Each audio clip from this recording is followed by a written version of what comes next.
Hi, my name is Nikki Casey, and I'm going to talk to you today about the article entitled Meeting the Needs of English Language Learners with Learning Disabilities in the General Curriculum.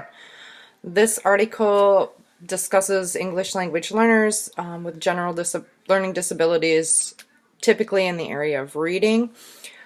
There are a couple of laws that schools are accounted for all students. The first one is the No Child Left Behind Act, which was enacted in 2001.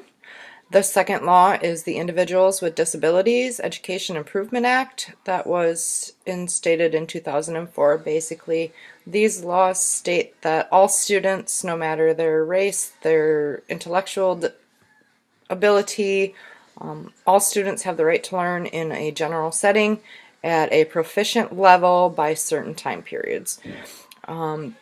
Interventions that are typically implemented in a general classroom or an ESL site or a special education setting, their instruction generally fails to adequately account for all of these students' learning needs. Some reading struggles that these students have include being able to decode text, and this is due to letter identification or letter sound knowledge that they may not contain. They're generally slower readers, below grade level skills in vocabulary and comprehension. They experience these difficulties in both English and their native language. They struggle with retaining new information and being able to organize the ideas adequately. Some contextual, cultural context to this is the way that they process information varies. Some of these include, are they a logical learner, spiral or linear, how they interact, if it's collectivist or individualistic, the way they communicate, whether it's direct or indirect with their teachers and their peers. Some instructional barriers for these students include the reading level of the text or the other materials provided for them to learn the content. Some of the content will contain unfamiliar vocabulary or concepts that they have no background knowledge on.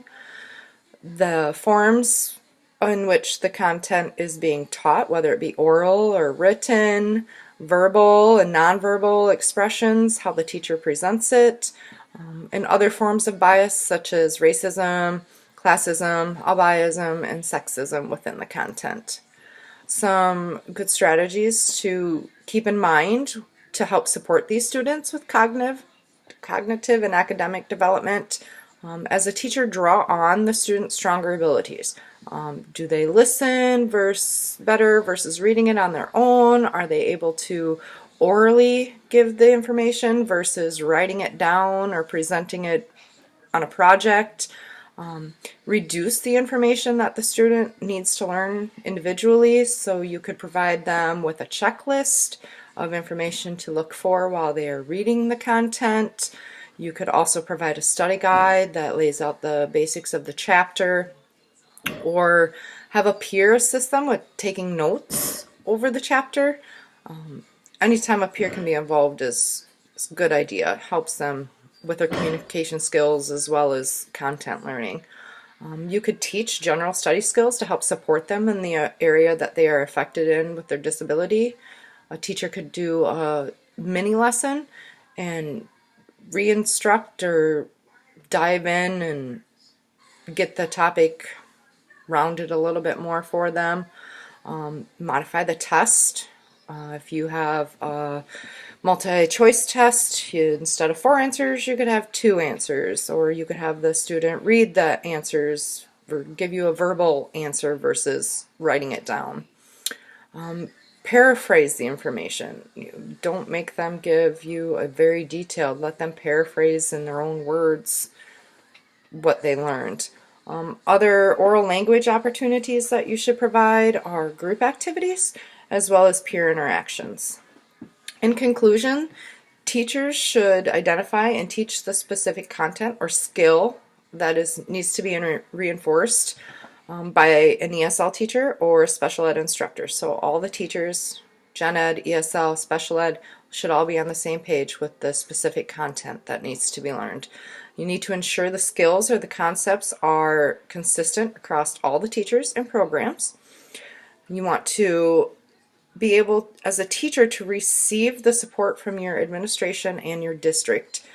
And this also includes being able to have the tools and the time to sit and collaborate with your team, whether it be your grade-based team or adding the general ed, the ESL, and the special ed teacher, so that they can meet and they can discuss what's going to be taught and have the time to be prepared for their lessons.